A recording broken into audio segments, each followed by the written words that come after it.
Welcome to the ANEW Body Insight Podcast, empowering and inspiring your journey to optimal health. Hosted by Dr. Supatra Tovar, clinical psychologist, registered dietitian, fitness expert, and author of Deprogram Diet Culture. Rethink your relationship with food, heal your mind, and live a diet-free life.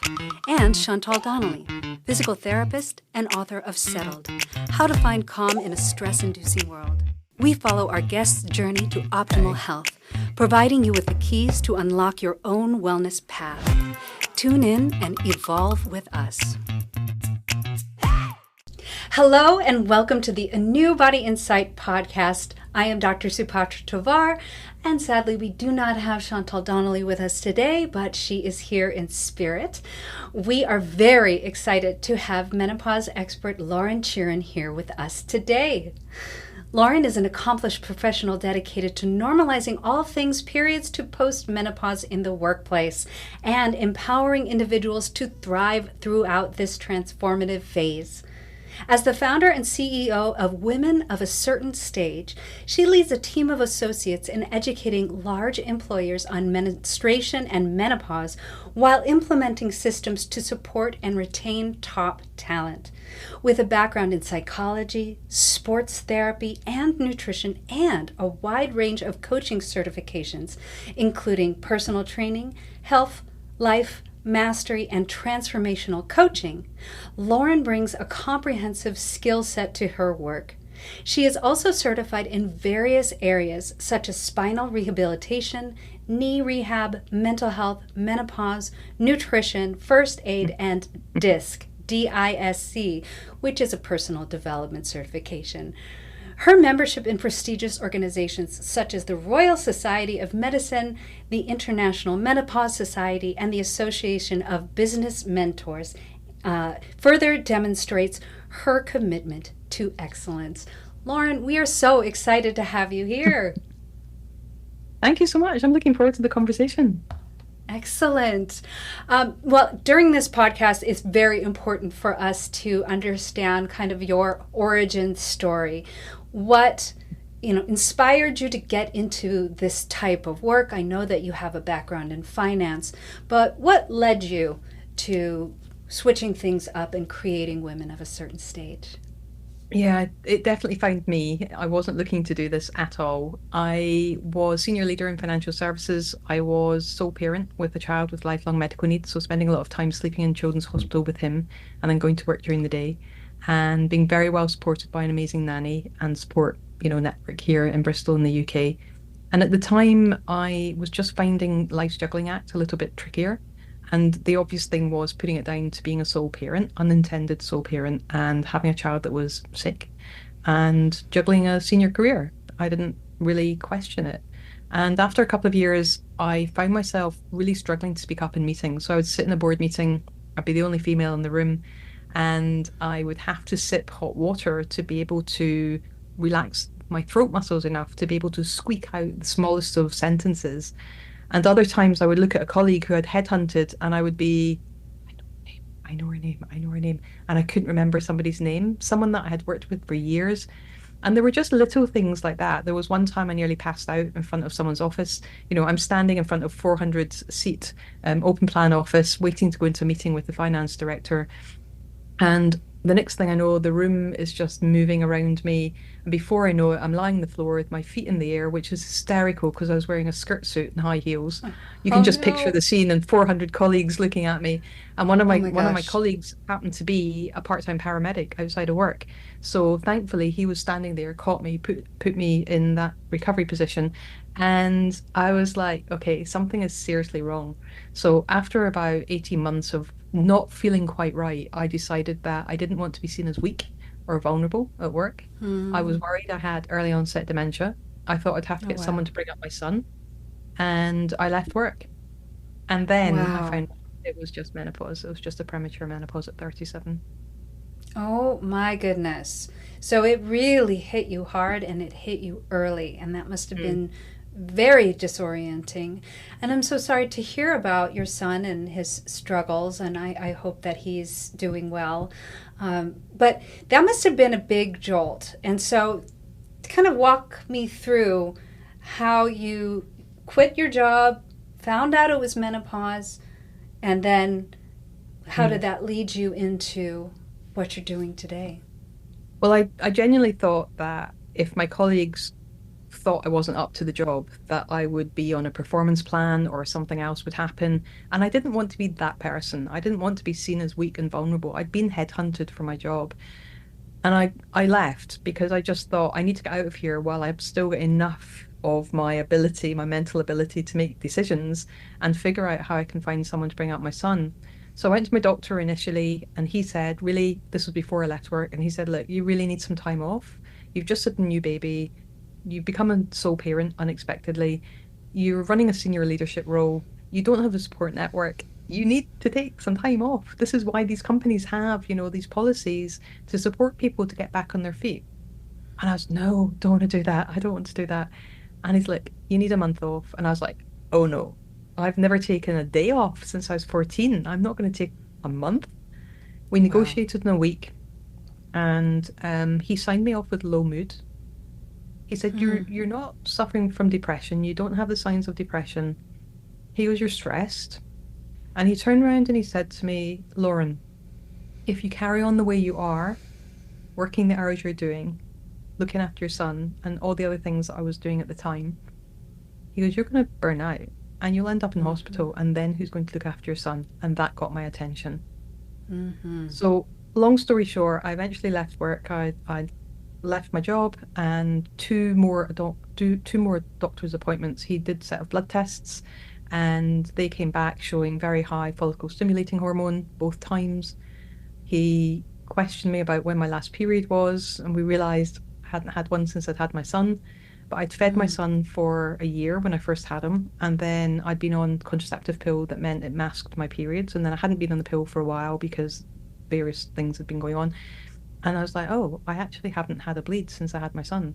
So we think that I went straight from childbirth into menopause. And as soon as he told me that, I was the happiest menopausal woman in the UK. I was like, I have to stop anyone else from going through this, right? I need to stop any other employers from not understanding how to support, notice signs and provide support for colleagues. So that was the beginning of me starting to think about, not as a business, but just me thinking about what can I do to stop anyone else from going through this. I'd walked away from a six-figure career. I was sitting at home, not earning any money as a sole parent, and I thought, no, this is not right. Oh, this is amazing. So, I love how so many origin stories are born out of a, major difficulty and, something that's really kind of life-shattering, but it ends up being perhaps the best thing to ever happen to somebody. You have claimed to be the happiest menopausal woman in the world, which is, I think, probably a singular statement, although I'd have to say I'm pretty happy during menopause too. How did you get there? If menopause was so debilitating before, how did you become happy? And then how did you formulate your company out of that happiness? Amazing. So, yeah, the company was definitely accidental. I'm an accidental CEO for sure. The reality was the minute my doctor said to me, you're just menopausal, it was such a relief not to have early onset dementia. And that made me kind of so happy, so joyful, so relieved. And it was one of those things where I just wanted to reach out to lots of people. So we got a group of people together. I collaborated with a local charity and they had premises. They provided hot drinks and snacks. We advertised, we got women together. We started talking about menopause and I realized I wasn't alone. Wow. In those kind of menopause socials, as we call them, some of the people there were quite senior in local businesses and global businesses like Airbus and other, like banks and oil and gas companies. And they were, can you come and talk to us? So before I knew it, I was running these socials and I was talking to these companies. And then we started looking at the strategy. And I realized in that moment that I had the strategy and the strategic aspect from the corporate work I'd done, but I also had a background in psychology, in personal training, sports therapy, nutrition, in so many different things that were incredibly relevant. So I started building my qualifications. I thought at the time the main thing I could do would be provide coaching. But before I knew it, I started training people to do what I was doing, supporting other organizations to think about how they can change their colleague journey. And we're 10 years into, well, nearly 11 years into the journey now. So yeah, it's been a blast. I've traveled all over the world doing talks and training. It's just been great fun. Well, it's so necessary because I think that there are so many misconceptions when it comes to mental health and menopause and this time in our life. So speaking of mental health and menopause, how are those two related? You said that you were experiencing some brain fog. What other, low mood, I think you had kind of mentioned before as well. Give me an idea of how menopause affects our mental health. I think everyone's journey is different. That's one of the most important things to recognize. And I didn't have the traditional kind of hot flushes and those types of things. I found that the majority of symptoms I had were a lack of sleep. So that was my biggest issue. I would have dreadful night sweats to the point where I slept in a bath towel, and I would just change the bath towel out because it was easier and quicker than changing the bed linen. And if I got sleep, it would be about an hour and a half to 2 hours for about 18 months. Wow. So that lack of sleep left me hyperactive. So I started overtraining, working harder and longer hours. And, most people get really fatigued and tired. I just went hyper. And it was fascinating. It just didn't dawn on me that it was menopause. But that led me to being like tired and wired. So I was in that kind of constantly wired state, hyper alert, hypersensitive, hyper everything, and Wow. super sensitive to everything and anything anyone said to me. So I think when you study it, and I know we'll come to this later, but when you start looking at estrogen and progesterone and the roles that they play in the body, then you can start to understand when your hormone levels are out of sync, out of their normal synchronous cycle, that they are going to be playing with your brain chemistry and your body chemistry, that your physiology is physically changing, and therefore your normal flow of mood throughout the month or whatever your cycle's like is going to be disrupted. And we have to start recognizing that so that we know how to look after ourselves so that that doesn't become problematic. But at 37, 38, 39, 40, I was completely clueless that that was menopause. And also, I would guess that my progesterone levels must have been super, super low because I never switched off. Yes. I never felt calm. I never got any sleep. And progesterone plays such a big role in that. So when you're not sleeping and you're very wired all the time, your anxiety levels start going through the roof. You can become quite paranoid. I was catastrophizing everything going on around me. And someone just had to look at me the wrong way. And I would be like, reading between the lines. They didn't really mean that, so they meant this. They didn't really mean, and it became so that I was so tense. I was going for massages every week and reflexology every week to try and de-stress. And it worked for the time I was in the appointment, but it didn't have any lasting impact. So it wasn't until after work that I put two and two together. But you'll know yourself, when you're not sleeping, it's like torture. And Absolutely. there was one day, have I got time for a little story? Oh, of course. We love stories. I came home from dropping my son at school, and I came home and I live across the road from a school. It's not the one my son goes to, but I live across the road from a school, and the street was rammed with cars. And I had an appointment. I couldn't find anywhere to park my car. So I was driving up and down and round the block, and I'm thinking, I'm going to be late, going to be late. And there were these two men standing across the road from where these cars were parked, blocking my house. And I was getting more and more frustrated, more and more irate. And eventually I dropped my car somewhere and ran back to the house. And I just burst into tears. And I literally was on bended knee on the kitchen floor, beating the living daylights out of the kitchen floor, just wishing that I could stop. Wow. I just wanted out. That must have been all I could think devastating. was my son was safe, he was at school, there were good people looking after him, and I was done. Wow. So from a mental health point of view, I would say that we don't talk about the links between mental health, menopause, and suicide ideation. And I definitely was very fortunate. I have a cat, and she came along and started headbutting me. And before I knew it, I was sitting crying with her in my lap, and I was fine. And that was the moment I realized I needed to do something really different to look after myself. Oh my goodness. Yeah. Yes. So pets are magical, aren't they? Yeah. They're just incredible. They know when we need them, and they come and they help us, and it's so incredible to have a bond like that. But what a horrible moment you had, and that must have just been really devastating. And it is a clear example of, I think on the common misconceptions about menopause is people don't think about the mental health effects. Give our listeners an idea of some of the other misconceptions. I think a lot of people think, oh, it's just, a bunch of hot flashes and then your period stops. But that's not menopause. Menopause is, very individual for each person. Yeah. Give us some of these misconceptions. Sure. I think for me, when you understand what estrogen, progesterone, and testosterone do, you can really understand why people's confidence can fall through the floor. And that one superwoman who was able to juggle all life's juggling act, suddenly, the estrogen levels are falling, so her cognitive functions are just struggling, and that ability to connect the words and get the words out of the head into the room can be challenged. Or the fact that estrogen helps every single tissue in our body to work properly, and our skin, our biggest organ, all our soft tissues, our mucous membranes, our vaginal walls and linings, our vulval lining, everything, our bladder is all linked with our estrogen levels. So when you start understanding the roles that our hormones play, you can see why these things start for some people not to function so well without the right help and support. And I'm always saying it like that because I don't want people to think, oh, it's all doom and gloom, because this is the whole point of these conversations, is to prove that it doesn't have to be doom and gloom. With the right education and the right support, we can carrying on. And that's what's exciting. So I think, I remember coaching a client, and 3 weeks in a row, she came in complaining that, her ear was itchy and she had a dry eye, and she was putting it down to menopause symptoms. And on the third week, I said, look, it's been too consistent. The dry eye's been really consistent. There hasn't been an up and down, which would say to me, and I'm not a doctor, but, it would say to me that maybe there's something else worth investigating here. And it turned out after one appointment with her doctor and some ointment, it got cleared up in 2 days. It was just an infection.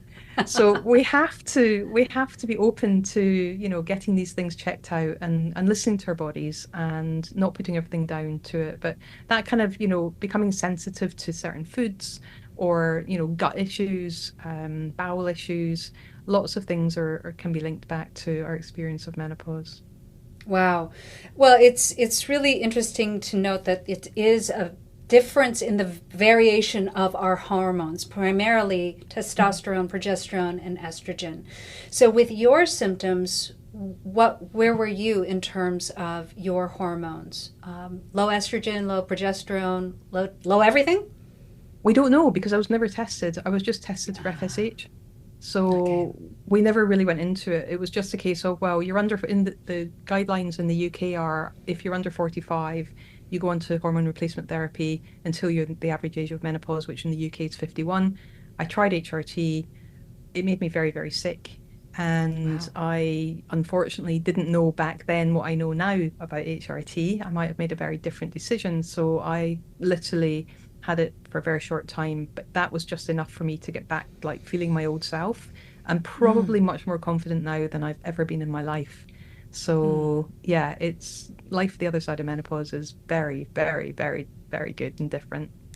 Oh, this is good. I'm sure that brings hope to a lot of people. It certainly brings hope to me. I will admit my journey. I think I had higher levels of estrogen in my 40s, which I think kept me from developing a lot of these really debilitating, the night sweats and the hot flashes and things like that. And I did also make a lot of dietary changes, which we'll talk about in the second half of this this podcast episode.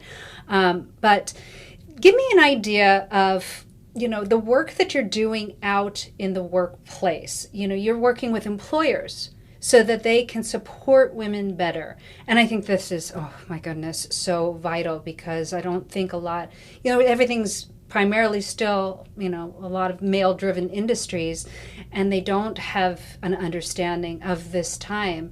And I think don't really have as much empathy or compassion as they could. Is that what you are doing in terms of your education with employers? It's very varied depending what type of industry I'm working with. But I live in an area in the UK which is very aerospace based, so there are very few women. And I still go and do lunch and learns for the men, and they love it. They love finding out what their wives are going through, how they can support them. And I had one gentleman, he'd been working there for 40 years, and he was just about to divorce his second wife. And he said to me, she's going the same way as the last one. She's gone off Oh boy. sex. And I was like, what? What do you mean you're divorcing her because she's gone off sex? And he goes, well, a relationship's got to be more than. Anyway, I wasn't going to debate the philosophies behind a relationship, but I just said, look, listen to today's session and then tell me what you think afterwards. At the end of the session, he turned around and said, oh my goodness, I know now that I can support her and it's something we can work together on. Yay! You saved And I their was like, marriage. oh my gosh, that's amazing. Every year on the anniversary of that session, he sends me an email to tell me about the wonderful celebration they're doing that year to celebrate the change in his attitude and him being open to talking to her. Oh my goodness. This is so necessary. You need to be out here in the States doing this too. I am. Yeah, Oh, I just got back good. from New York. Yeah. Yay! Oh, good. We need this. I think having, not just for employers, but for, our partners in general to be as supportive and caring and empathetic and helpful as they can be, getting people through this stage, that's what we need. Yeah. Give me an idea, though, of, some of your strategies to help combat menopause burnout. That's, I think, what you were experiencing. Yeah. I'm sure it's things that you did for yourself, but what are some strategies for women who are experiencing this themselves? I think the last question is very pertinent because most of us aren't brought up learning about menopause, so we have to provide that education in the workplace. So having our employers deliver general awareness sessions, train managers on the right language, how to spot the signs, how to open those conversations, provide support, all of that is important. But also simple things, being aware that menopause might be experienced by our transgender, non-binary, gender questioning people as well, and having our bathrooms set up so that, if someone's using a menstrual cup, they're not in a communal bathroom that they have to then go and rinse that out in a communal area. So we need to think, I help employers think smartly about their entire colleague journey from job design through recruitment, onboarding, right the way through the whole colleague life cycle, and just tweak some changes that are usually fairly inexpensive for them to implement. And that means that if someone's working in an environment where they are talking about menopause, it can help someone feel more confident to then find a trusted colleague to say, hey, look, I'm having these challenges. It would be really helpful if. So we can support people to keep symptoms lists, have the right dialogue with their managers, their partners, their doctors. And then we take people through something called the Menopause Plan, which is our signature coaching framework. And that can be done as a conversation, as a series of sessions or workshops. And we look at mindset. We're going to go through menopause anyway. So we might as well embrace it and figure out what it is and what we can do about it. We're stepping into our superpower. We're so rich in skills, knowledge, and experience. And I want people to really embrace, just how much they've achieved over their life. I think that's really important, just so that they can remind themselves how incredible they are. And then we look at hydration. It's the number one easiest thing for anyone to make an improvement in. If we're well hydrated, we focus better, our mood's better, our joints are better, we're less bloated, we're less constipated. It helps everything. As I take my sip of water. Maybe that's why I haven't had so much burnout, because I keep a bottle of water. I'm always drinking water or tea or just anything throughout the day. And it does really help with, your cognition, helps to decrease burnout, keeps you focused, the whole deal. So I love that. That's really simple. Are there any other simple tips that you can give people? So, definitely. So the mindset and the hydration come first because they're the easiest things for people to implement and it doesn't cost anything. So then we start inviting people to think about what's their daily routine like? Where can they start to implement a good morning and evening routine to basically free themselves up and give themselves 2 to 5 minutes to focus on their priorities for the day ahead, to reflect on the day just gone and do their gratitude or whatever works for them, just to have that moment to get out of sympathetic, fight, flight, freeze into that parasympathetic state. And when they build that muscle and get used to doing that, we can work with them to increase that, because we're so bad at looking after ourselves. Yes. So that's important. Then the next big thing that we do is we invite people to find 7 days in their schedule where they're in control of what they're eating. Yes. And that can be easier said than done. but to find the 7 days when they're genuinely in control of what they're eating, and we take them on a journey to reduce or eliminate their caffeine, their alcohol, their red meat, their processed foods, their refined sugars over a few days or a couple of weeks, and then for 7 days to maintain that. And just notice how they feel. And then they go into right? Then they go into a reintroduction phase, and then they can find out which foods are draining their energy, which foods are giving them a spike of energy and then leaving them depleted, which foods are making their symptoms worse. And that way, we're not saying you must or you must not ever eat this or that. We're saying now you've got the knowledge, you can choose what to eat and when, knowing how you're going to feel the next day. And I love, oh my gosh, I get tingles every time someone completes that plan, because I can imagine. Yeah. This is my area. We're out of time for this part of this episode, but we're going to come back and go right into that, because you just got all my juices flowing, because this is one of my main areas of interest and where I help people, because I'm a dietitian, as well as a psychologist. So we are going to get into the juicy bits of diet in relation to menopause, because there's a lot that women can do that they're not aware of, that they're not taught. And this is really valuable information. So we really hope that you come back and listen to the second half of this amazing interview with menopause wellness guru, Lauren Chiren. We hope you join us next time. Thank you so much for joining us this time. Thank you. Thanks for tuning into the ANEW Body Insight Podcast. Please remember, the content shared on this podcast is for entertainment purposes only and does not constitute medical advice. You can find us anywhere podcasts are streaming, on YouTube at my.anew.insight and at anew-insight.com under the ANEW Body Insight Podcast tab. Follow us on our socials at my.anew.insight on Facebook, Instagram, TikTok, and Threads for more updates. Tune in next time and evolve with us.